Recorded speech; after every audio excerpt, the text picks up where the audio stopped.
Hello दोस्तों, नमस्कार। मेरा नाम अनूप मिश्रा है। मैं आप सभी के सामने बिहार शिक्षक समाचार लेकर उपस्थित हुआ हूँ। आइए समाचार पर निगाह डालते हैं। उससे पहले दोस्तों 10 सेकंड मुझे आपका चाहिए, कुछ बातें कहनी है। जैसे कि मैं आप लोगों के मध्य समाचार लेकर उपस्थित होता हूँ, तो जो भी श्रोतागण या शिक्षकगण मेरे समाचार को सुनते हैं वो मेरे चैनल को सब्सक्राइब नहीं किए हुए हैं, तो उन सबसे विनम्र निवेदन है कि कृपया मेरे चैनल को आप सभी सब्सक्राइब करिए। ये आपका भी परिवार है, इस परिवार को आगे बढ़ाइए। यही परिवार आगे चल के शिक्षक की बातों को उठाएगा। ठीक है दोस्तों, आइए ये समाचार है। 17वीं प्रारंभिक परीक्षा को लेकर सुप्रीम कोर्ट गए। सुप्रीम कोर्ट के बाद हाई कोर्ट में याचिका दायर की। वहां पे क्या क्या हुआ उसके बारे में थोड़ी सी जानकारी ले लेते हैं। यह याचिका याचिकाकर्ता के द्वारा निम्नलिखित मांगों के लिए दायर की गई है। बिहार लोक सेवा आयोग बीपीएससी को 13/12/2024 से 4/1/2024 को आयोजित 17वीं संयुक्त प्रारंभिक प्रतियोगिता परीक्षा को रद्द करने का आदेश देने के लिए।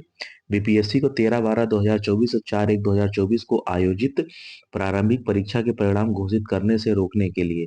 बीपीएससी को 17वीं संयुक्त प्रतियोगिता परीक्षा की फिर से परीक्षा आयोजन करने का आदेश देने के लिए अन्य कोई भी उचित राहत जो याचिकाकर्ता के हित में हो। याचिकाकर्ता के वकील की ने क्या दलील दी, देखते हैं। विज्ञापन। बीपीएससी ने 17वीं प्रारंभिक परीक्षा 23/9/2024 को विज्ञापन जारी किया। पेपर लीक 13/12 को आयोजित हुई, लेकिन प्रश्न पत्र लीक हो गया। 1:06 पे सोशल मीडिया एक्स पर वायरल किया गया हो गया। अनियमितता। बापू परीक्षा परिसर पटना सहित 28 केंद्रों पर अनियमितता हुई। परीक्षा केंद्र बदला। परीक्षा से एक दिन पहले कई अभ्यर्थियों के केंद्र बदल दिए गए। जैमर न चलना। कई परीक्षा केंद्रों पर जैमर काम नहीं किए। एसओपी का पालन नहीं। आयोग ने तय प्रक्रिया का पालन नहीं किया। पुनर्परीक्षा में भेदभाव। बाबू परीक्षा परिसर में पुनर्परीक्षा 4/1/2025 को आयोजित हुई, जिसमें कुछ प्रश्न हटाए गए। इससे उन अभ्यर्थियों को लाभ मिलेगा जो 4/1/2025 को परीक्षा दी, लेकिन 3/12/2024 के अभ्यर्थियों को कोई अतिरिक्त लाभ नहीं मिलेगा। आयोग और राज्य की दलील। आयोग और राज्य ने क्या दलील दी। शिकायत का अभाव। जिन केंद्रों पर अनियमितता का दावा किया गया वहां के अभ्यर्थियों ने आयोग को शिकायत नहीं की। पेपर लीक का आधार। वीडियो रिकॉर्डिंग के अनुसार 13/12/2024 को एक अभ्यर्थी प्रश्न पत्र लेकर भाग गया, जिसमें यह सोशल मीडिया पर वायरल हुआ।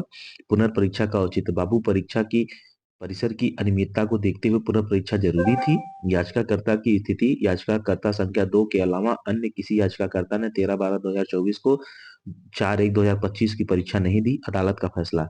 अंतरिम राहत नहीं है। इस चरण में याचिकाकर्ता को कोई अंतरिम राहत नहीं दी गई। जवाबी हलफनामा। आयोग और राज्य को 30 जनवरी 2025 तक विस्तृत जवाब दाखिल करने का निर्देश दिया गया है। परीक्षा परिणाम। परीक्षा का परिणाम इस याचिका के अंतिम निर्णय के अधीन रहेगा। अगली सुनवाई 31 जनवरी को होगी। आइए दोस्तों थोड़ा सा समाचार देख लेते हैं बिहार से संबंधित। अगला समाचार है हमारे डिप्टी सीएम सम्राट चौधरी ने ट्वीट किया है। बिहार में फिर से 80,000 शिक्षकों की बहाली होगी। युवा मन लगाकर पढ़ें। बहाली एनडीए सरकार दे रही भरपूर, यानी कि शिक्षक भर्ती की नई सौगात ला रही एनडीए सरकार। टीआरई 4 में 40,000 से अधिक पदों पर भर्ती होगी। टीआरई 3 के खाली रह गए 21,397 पदों को भी जोड़ा जाएगा। बिहार के 75,000 स्कूलों में 7 लाख से अधिक शिक्षकों की नियुक्ति की योजना है। सुदृढ़ शिक्षा व्यवस्था इस तरीके से दे दिया गया है। लगभग 80,000 बहाली फिर से आने वाली है। अगला समाचार है टीआरई 3 की काउंसलिंग से जुड़ा। अभ्यर्थियों का अब होगा इंतजार खत्म। अब तय तिथि में काउंसलिंग नहीं होगी स्थगित, मतलब तय तिथि में काउंसलिंग होगी और स्थगित नहीं होगी। या 21 जनवरी से सफल अभ्यर्थियों की होनी है काउंसलिंग। पहले 1 से 5 की काउंसलिंग 11 से 23 जनवरी तक होगी। फिर 24 से 27 जनवरी तक 6 से 8 की काउंसलिंग होगी। 28 से 31 जनवरी तक कक्षा 9 और 9 से 12 की काउंसलिंग होगी। शिक्षा विभाग की तरफ से आज रात सभी को बारी बारी से जाएगा मैसेज। मैसेज में स्लॉट और टाइमिंग की दी जाएगी जानकारी। पीजीडी के बाकी 6 विषयों का जिला आवंटन 21 जनवरी से पहले संभव नहीं है। अतिथि शिक्षकों के संशोधित रिजल्ट को लेकर हो रही है देरी। आज रात दूसरे ट्वीट में इसकी जानकारी का जवाब मिल जाएगा। अगला समाचार है ऐप पर उपस्थिति रिपोर्ट ने चौंकाया। 15 जनवरी को 9200 शिक्षक रहे अनुपस्थित। बिहार में 5,44,967 में से 5,08,976 शिक्षक 15 अगस्त को अब्सेंट हो गए। सोचिए 5 लाख शिक्षक ही अब्सेंट हो गए। हाजिरी लगाने पर होती है कार्रवाई और शोकाज भी। शिक्षक यह कह रहे हैं कि ऐप के कारण रोज समस्याओं का सामना करना पड़ रहा है। साथ ही शिक्षक को ऐप पर उपस्थिति नहीं बनने से जमुई जिले के दर्जन शिक्षकों से स्पष्टीकरण व अन्य विभागीय कार्रवाई का सामना करना पड़ रहा है। थोड़ा सा समस्या आ रही है ऐप को लेकर के। अगला है डीईओ को पत्र लिखकर कहा गिर सकता है चिरैया टांड़ हाई स्कूल का भवन बहुत ही जर्जर होगा। विधायक को भी पत्र लिखा। 1956 में स्कूल जब स्थापित हुआ तो तब से बिल्डिंग बनी, तब से उसकी बिल्डिंग नहीं बनी है। अगला है बीपीएससी 17वीं परीक्षा के परिणाम पर हाईकोर्ट का रोक से इंकार है। अगली सुनवाई 31 जनवरी को होगी। पक्ष विपक्ष ने जो भी तर्क दिए थे पहले पन्ने में, मैंने इसको समेट दिया, आप लोग उसको देख सकते हैं। अगला है 2030 तक 2 वर्षीय बीएड समाप्त करने की योजना है। एनसीटी ने अगले साल में 4 वर्षीय बीए बीएड या बीएससी बीएड पाठ्यक्रम बंद करने का फैसला लिया है। इसके स्थान पर नया एकीकृत शिक्षा विभाग कार्यक्रम लागू होगा। एनसीटी ने 2024 से 2 वर्षीय बीएड कोर्स की मान्यता देना बंद कर दिया है। 2 वर्षीय बीएड 2030 तक समाप्त हो जाएगा। अगला है बीपीएससी की 17वीं पीटी में गड़बड़ी पर सरकार व आयोग के बीच जवाब तलब हुआ है। इसकी भी जानकारी मैंने आप लोगों को दोस्तों दे दी थी, कैसे कैसे क्या क्या हुआ है। अभी आ जाइए सैलरी को लेकर। 1 जनवरी 2026 से केंद्र में लागू होगा नया वेतन। सिफारिश इसी साल मिलने की संभावना। सरकारी सैलरी 38% बढ़ेगी, पेंशन 34% बढ़ेगा। आइए देखते हैं। न्यूनतम वेतन 18,000 से बढ़ाकर 46,000, ग्रेजुएटी भी करीब 2.5 गुना तक बढ़ जाएगी। उच्चतम वेतन में वृद्धि की कितनी संभावना है? 7वें वेतन आयोग में क्या था? उच्चतम ग्रेड वाले सीक्रेट लेवल के अधिकारी का मूल वेतन 2.5 लाख रुपए है। इसके वेतन में महंगाई भत्ता नहीं जुड़ता है, इसलिए 2.57 के फिटमेंट फैक्टर के आधार पर 8वें वेतन में इनका वेतन बढ़कर 6,40,000 रुपए हो जाएगा। ग्रेजुएटी पर क्या असर पड़ेगा? ग्रेजुएटी की अधिकतम सीमा 30 लाख रुपए ही है। अगर सरकार ने यह नहीं बढ़ाया तो यथावत बनी रहेगी। अन्य फायदे क्या हैं? केंद्रीय कर्मियों को 34 माह के मूल वेतन के बराबर होम लोन केवल 8.5% के ब्याज दर पर मिलता है।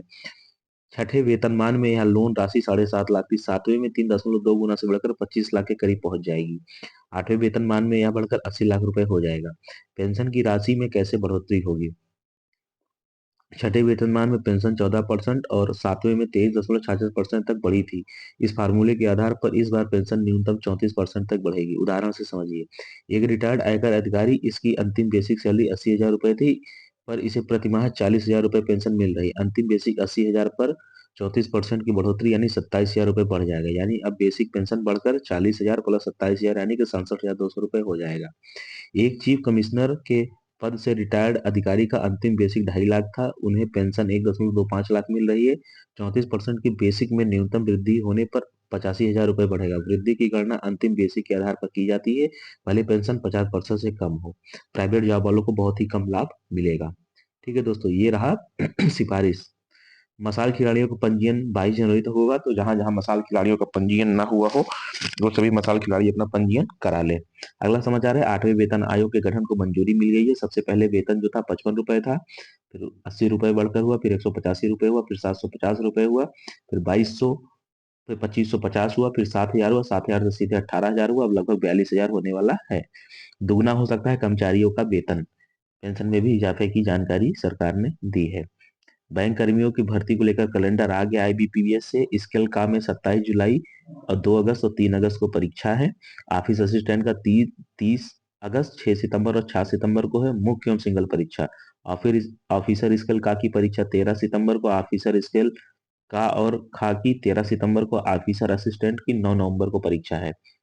पीएसबी की परीक्षाएं कब है आप ये देख सकते हैं यहाँ पे। मुख्य परीक्षा कैसे, तो बैंक की ढेर सारी वैकेंसियां निकली, आप लोग फॉर्म भर के इस पद पर जा सकते हैं। वर्ष 2018 के बाद नियुक्त शिक्षकों की होनी है पदोन्नति, यानी पीपीयू में शिक्षक कर्मचारियों के पदोन्नति का मामला संज्ञान में है। यह वर्ष 2018 के बाद शिक्षक व कर्मियों की पदोन्नति को लेकर जल्द कवायद होगी। इसके लिए कमेटी का गठन कर सकारात्मक पहल किया जा रहा है। बातें पीपीयू के नव नियुक्त प्रभारी कुलपति प्रोफेसर शरद कुमार यादव ने कहा। यह विश्वविद्यालय के सभागार में गुरुवार को आयोजित अंगीभूत कॉलेज के प्राचार्यों विश्वविद्यालय अधिकारियों के बैठक को संबोधित करते हुए उन्होंने जानकारी दी कि 2018 के बाद नियुक्त शिक्षकों की पदोन्नति होनी तय है। 4 वर्षीय बीएड करने वालों के लिए बीएड 1 साल का होगा, यानी जो 4 वर्ष का जो बीए कर रहे हैं उनके लिए बीएड 1 साल का होगा। 2014 में बंद हो गया था, 10 साल बाद इसे पुनः चालू किया जा रहा है दोस्तों। ठीक है, ये एक बहुत ही अच्छी खबर है। इस प्रकार आज के शिक्षक समाचार यहाँ पर समाप्त हो जाते हैं।